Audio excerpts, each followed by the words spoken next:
성서 속 인물들은 실존했는가? 모세, 아브라함, 노아, 여호수아 등의 족장들과 다윗, 솔로몬은 실존 인물인가? 성서는 수천 년에 걸쳐 인류 역사에서 가장 광범위하게 읽히고 연구된 문헌 가운데 하나다. 유대교와 기독교, 이슬람교의 공통된 뿌리를 이루는 이 방대한 기록은 오랫동안 단순한 종교 경전을 넘어 역사서로서도 받아들여져 왔다. 특히 아브라함, 노아, 모세, 여호수아 같은 족장들과 다윗, 솔로몬 같은 왕들은 유대 민족의 기원과 정체성을 설명하는 핵심 인물로 간주되었다. 성서의 서술에 따르면 이들은 실제 역사 속에서 살아 숨쉬었던 인물들이며 그들이 주도했던 사건들, 즉 이집트 탈출인 출애굽, 가나안 정복 전쟁, 다윗 왕국의 건설과 솔로몬의 화려한 통치는 이스라엘 민족의 탄생을 설명하는 불가결한 역사적 사건으로 여겨졌다. 그러나 19세기 이후 본격화된 근대 성서학의 발전과 20세기 중반 이후 이스라엘과 팔레스타인 일대에서 집중적으로 진행된 고고학 발굴은 이러한 전통적 이해에 근본적인 의문을 던지기 시작했다. 성서의 문자적 서술을 그대로 받아들이기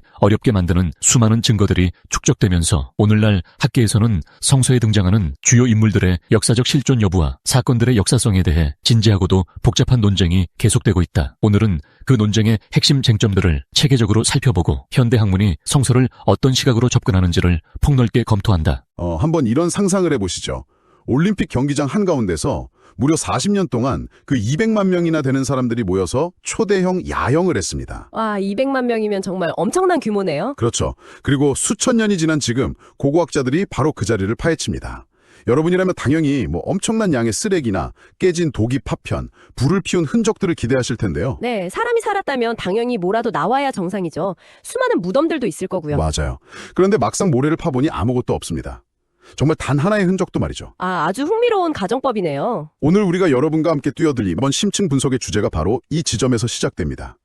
인류 역사상 가장 많이 읽힌 책, 수천 년 동안 수십억 명의 세계관을 형성해온 텍스트, 바로 성서입니다. 네, 엄청난 주제죠. 현대 고고학과 역사학은 땅을 직접 파고 유물을 분석해서 모세나 다윗, 솔로몬 같은 거대한 영웅들의 이야기가 과연 어디까지가 역사적 사실이고 어디서부터가 신화인지 재평가하고 있거든요. 맞습니다. 그래서 이 탐구를 본격적으로 시작하기 전에 오늘 우리의 렌즈를 좀 명확히 설정하고 싶은데요. 아주 중요하죠. 네, 우리의 목적은 특정 종교를 깎아내리거나 반대로 그 교리를 방어하려는 게 절대 아닙니다. 물론입니다. 철저하게 중립적인 관점을 유지할 거고요. 왜 우리는 현대의 연구자로서 이 방대한 텍스트의 기원을 파헤쳐 볼 겁니다. 단순히 성서의 기록이 팩트냐 아니냐 이걸 판가름하는 재판을 여는 게 아니고요. 그보다는 좀 더 깊은 이야기를 하려는 거죠. 그렇죠. 고대인들이 도대체 왜 그리고 어떻게 이런 압도적인 기록을 남겨야만 했는지 그 거대한 맥락을 짚어볼 겁니다. 지금 이 탐구를 듣고 계신 분들도 아마 우리를 꽤 여러 번 지적인 아하 하는 순간을 만나게 되실 겁니다. 좋아요. 하나씩 풀어보죠. 네, 시작해볼까요? 가장 먼저 성서의 뼈대가 되는 초기 역사, 제가 오프닝에서 말씀드렸던 그 거대한 야형, 출애굽과 족장들의 이야기부터 짚어보겠습니다. 우리가 실제로 이집트와 시나이 반도의 땅을 파보았을 때 어떤 증거들이 나왔나요?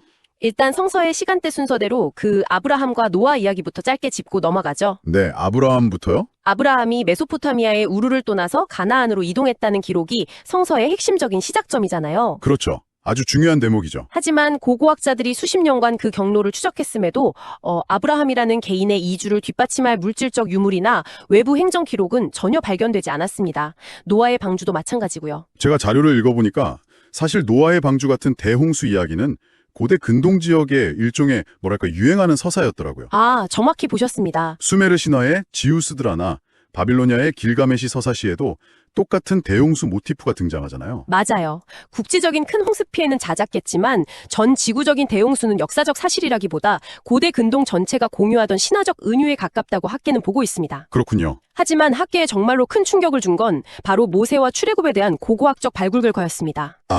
성서에는 장정만 60만 명, 여성과 아이를 합치면 약 200만 명 이상이 이집트를 탈출해서 40년간 시나이 반도를 떠돌았다고 묘사되어 있잖아요. 네, 엄청난 숫자죠. 아까 제가 말한 그 올림픽 경기장 록 콘서트 비유 말입니다. 어떻게 200만 명이 움직였는데 정말 아무런 흔적도 나오지 않은 건가요? 정말 단 하나도 나오지 않았습니다. 잠깐만요. 이 대목에서 지금 이 방송을 들으시는 분들이 당장 의문을 품으실 것 같은데요. 사막은 엄청나게 넓고 수천 년 동안 모래 폭풍이 불면서 지형이 계속 바뀌잖아요. 네, 충분히 그렇게 생각하실 수 있죠. 그러니까 유물들이 그냥 수십 미터 모래 아래에 파묻혀서 아직 못 찾은 거 아닐까요?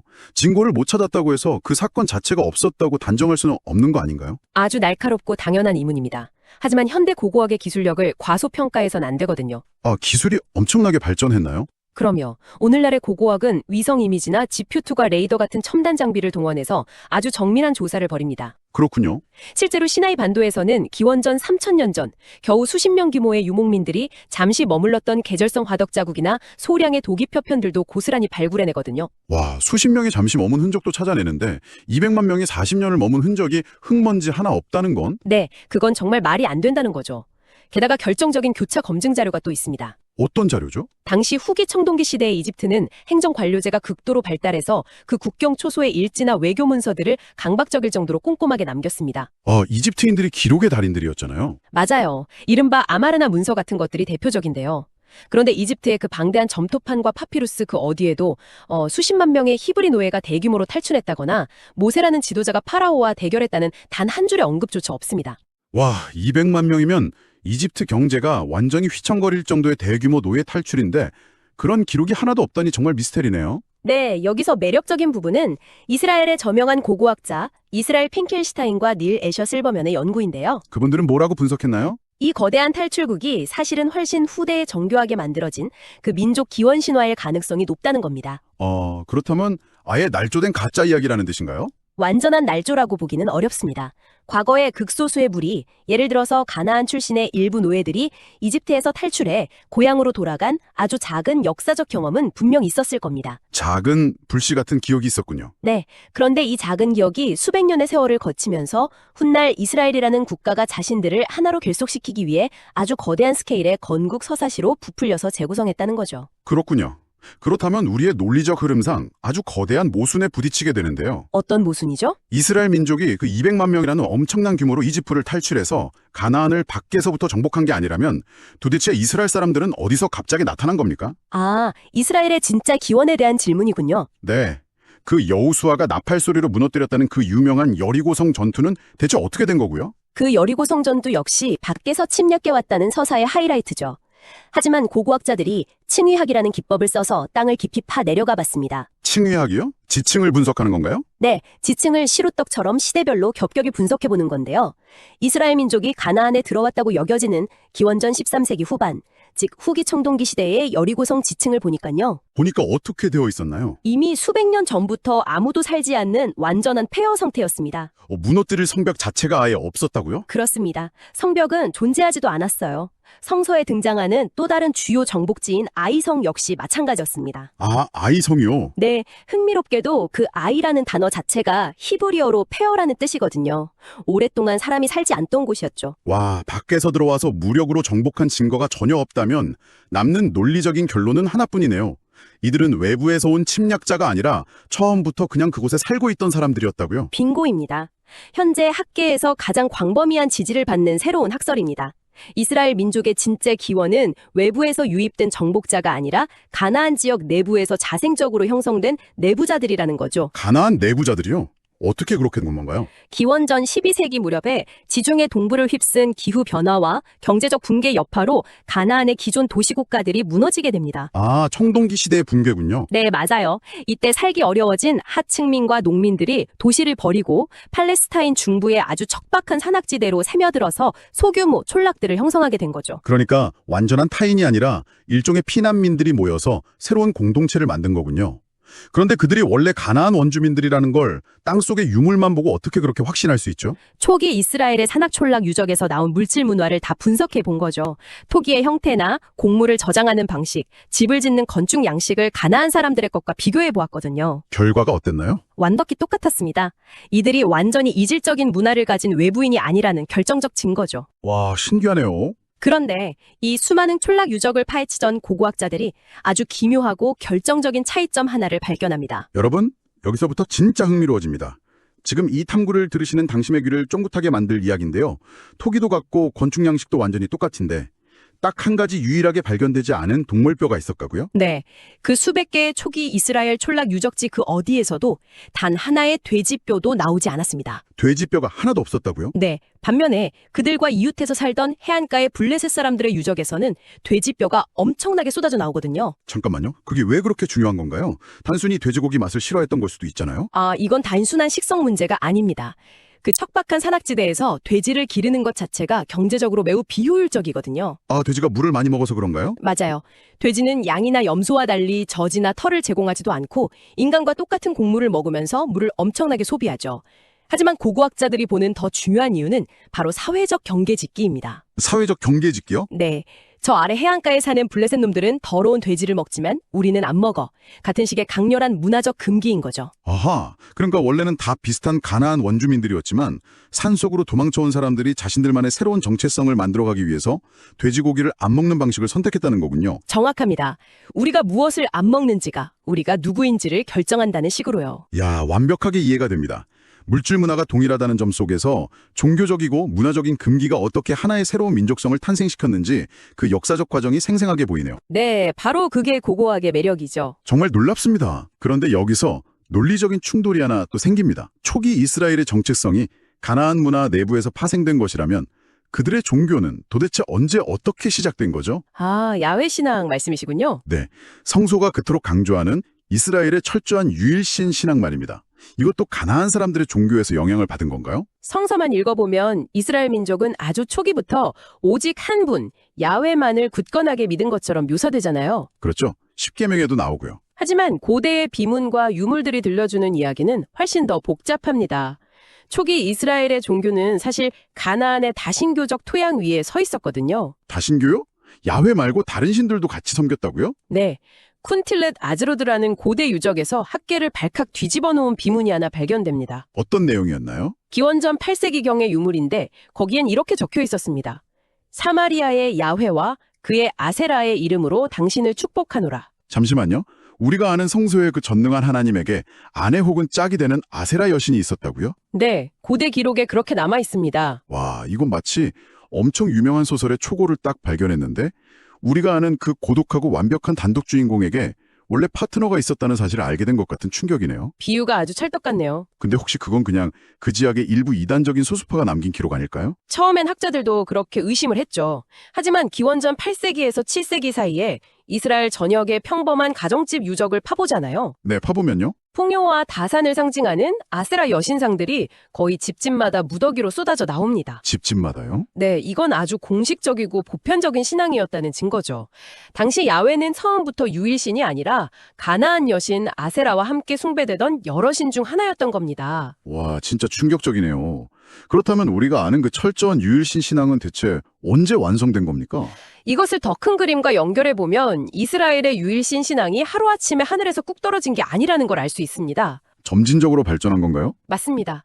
다신교적 성격을 띠던 야훼 신앙은 기원전 8세기 후반 히스기야 왕, 그리고 기원전 7세기 요시야 왕 시대에 치열한 종교 개혁을 거치게 되는데요. 네, 절치적인 개혁이었군요. 네, 국가의 권력을 중앙으로 모으기 위해서 오직 야훼만 섬기고 다른 모든 산당을 부숴라라는 정치적 결단이 내려진 겁니다. 점진적 진화의 결과였던 거죠. 종교와 정체성이 그렇게 오랜 세월에 걸쳐 완성된 것이라면 이스라엘 역사상 가장 화려했던 황금 시대는 어떨지 궁금해집니다. 다윗과 솔로몬의 왕조 말이죠. 네, 다윗은 골리앗을 쓰러뜨리고 주변국을 호령한 거대 제국의 황제고 솔로몬은 엄청난 금과 은으로 화려한 궁전을 지었잖아요. 이 황금 시대 역시 고고학적 렌즈로 보면 완전히 다르게 보입니까? 일단 팩트체크부터 하나 확실히 해두죠. 1993년에 텔단이라는 유적에서 아주 중요한 비문이 발견되었습니다. 어떤 비문인가요? 다윗의 집이라는 명확한 글귀가 새겨진 기원전 9세기의 비문입니다. 아, 다윗의 집이요? 네, 이것을 통해 다윗 왕조 자체는 실제 존재했다는 것이 증명되었습니다. 단순한 신화 속 인물이 아니라는 거죠. 오, 다윗이 실존 인물이라는 건 고고학적으로 팩트가 맞군요. 그럼 제국의 규모도 성서의 기록과 같았나요? 문제가 되는 건 바로 그 스케일입니다. 다윗과 솔로몬이 통치했던 기원전 10세기의 예루살렘 지층을 발굴해본 고고학자들은 고개를 갸우뚱할 수밖에 없었거든요. 왜요? 화려한 궁전이 안 나왔나요? 네, 성서에 묘사된 거대한 제국의 수도라면 당연히 있어야 할 거대한 성벽이나 대규모 무역의 흔적이 거의 없었기 때문입니다. 그럼 실제 예루살렘의 모습은 어땠다는 거죠? 당시의 예루살렘은 인구 몇백 명 남짓의 작고 투박한 산골마을 혹은 소규모 요새에 부과했습니다. 솔로몬의 거대한 성전이나 화려한 궁전 역시 고고학적 증거는 극히 제한적이고요. 그러니까 다윗이 실존 인물인 건 맞지만 거대 제국의 황제라기보다는 유다 산악지대의 동네 힘센 부족장 정도였을 가능성이 크다는 거군요. 네, 역사적 실체는 거기에 가깝다고 봅니다. 그럼 좀 이상하네요. 왜 성서의 기록자들은 이 소박했던 과거를 그렇게 엄청난 황금 제국으로 묘사하고 부풀려 놓은 걸까요? 바로 그 질문이 오늘 우리가 논의하는 이 모든 성서 역사의 가장 중요한 퍼즐 조각입니다. 고대인들이 역사를 어떻게 기록했는지 그 방식을 이해해야 하거든요. 아, 도대체 누가, 언제, 왜, 지금 우리가 아는 형태로 이 거대한 서사들을 편집한 걸까요? 이 모든 이야기들이 쓰인 건 사건이 일어난 당장 그 시기가 아닙니다. 훨씬 후대인 기원전 7세기에서 6세기경에 대대적으로 수집되고 편집되었죠. 아, 수백 년 뒤군요. 무슨 특별한 계기가 있었나요? 기원전 586년에 이스라엘 역사에 가장 끔찍한 재앙이 닥칩니다. 바빌로니아 제국의 느부갓네살 왕이 예루살렘을 철저히 파괴해버린 거죠. 아, 그 유명한 바빌론 유배 사건이군요. 맞습니다. 성전은 불탔고 왕족과 제사장, 지식인 같은 사회 엘리트들이 몽땅 낯선 땅 바빌론으로 강제 이주를 당하게 됩니다. 나라와 고향을 하루아침에 다 잃어버린 거네요. 네, 그 절망감은 상상을 초월했을 겁니다. 고대 세계관에서는 전쟁에서 졌다는 건 단순히 나라가 망한 게 아니라 자신들의 신, 야훼가 바빌론의 신에게 패배했다는 뜻이거든요. 와, 신앙의 뿌리 자체가 흔들렸겠네요. 그렇죠. 이 낯선 포로 수용소 같은 곳에서 유대 지식인들은 엄청난 위기함을 느꼈습니다. 이대로 가다간 민족의 정체성을 잃고 바빌론 문화에 동화되어서 영원히 흔적도 없이 사라질 판이었으니까요. 아, 완전한 소멸의 위기였군요. 바로 그 벼랑 끝에서 이 지식인들이 기적 같은 사상적 도약을 이뤄냅니다. 구전되던 이야기와 신화, 단편적인 역사를 필사적으로 수집해서 야훼 중심의 유일신 신앙으로 엮어내기 시작한 거죠. 생존을 위한 결과물이라고 할 수 있습니다. 그래서 이 모든 게 대체 무슨 의미일까요? 저는 지금 막 소름이 돋았는데요. 그러니까 이 사람들은 모든 것을 잃은 절망 속에서 칼 대신 펜을 들어서 자신들의 정체성을 영원한 문헌으로 조각해낸 거군요. 완벽한 통찰입니다. 무너져버린 실제 성전 대신에 절대로 무너지지 않는 문자로 된 성전을 지은 거네요. 네, 후대의 민족적 자부심을 높이고 위기에 처한 백성들에게 희망을 주기 위해서 과거에 소박했던 역사를 이상화하고 부풀린 거죠. 다윗의 작은 촌락은 위대한 제국으로, 이집트의 작은 탈출의 기억은 200만 명의 거대한 기적으로 재창조된 겁니다. 정말 경이롭습니다. 오늘은 아브라함의 이동, 출애굽 유랑, 다윗의 거대 제국까지 고고학적 렌즈로 팩트체크를 해봤는데요. 비록 고고학적 증거는 성서의 문체 그대로를 뒷받침하진 않지만 이게 단순한 허구는 아니네요. 절대 허구가 아닙니다. 성서는 역사와 신화, 신학이 아주 복잡하게 얽힌 다층적인 문헌입니다. 고난 속에서 삶의 의미를 찾으려 했던 인간의 거대한 지적, 영적 노력의 산물이라는 점을 우리는 꼭 기억해야 합니다. 오늘 이 탐구를 함께 하신 여러분께 당부드리고 싶습니다. 당신이 앞으로 있는 기록이나 정보들도 단순히 이게 팩트냐 아니냐를 넘어 그 이면에 어떤 사람들의 열망과 시대적 배경이 숨어 있는지 입체적으로 바라보시길 바랍니다. 이것은 아주 중요한 질문을 던집니다. 당신의 가족 혹은 우리 사회가 굳게 믿고 있는 기원에 대한 이야기들 중 사실 그 자체보다 우리가 누구인지를 설명하기 위해 정교하게 다듬어진 서사는 과연 무엇이 있을까요? 아, 묵직한 질문이네요. 오늘 밤 여러분이 굳게 믿고 있는 그 서사들의 진짜 기원을 한번 조용히 의심해보고 또 상상해보시기 바랍니다. 네, 아주 멋진 마무리네요. 오늘 저희가 준비한 깊은 탐구는 여기까지입니다. 여러분 모두 오늘 유익한 시간 되셨길 바라고요. 저희는 다음 시간에도 더 흥미진진한 탐구로 찾아뵙겠습니다. 함께해 주셔서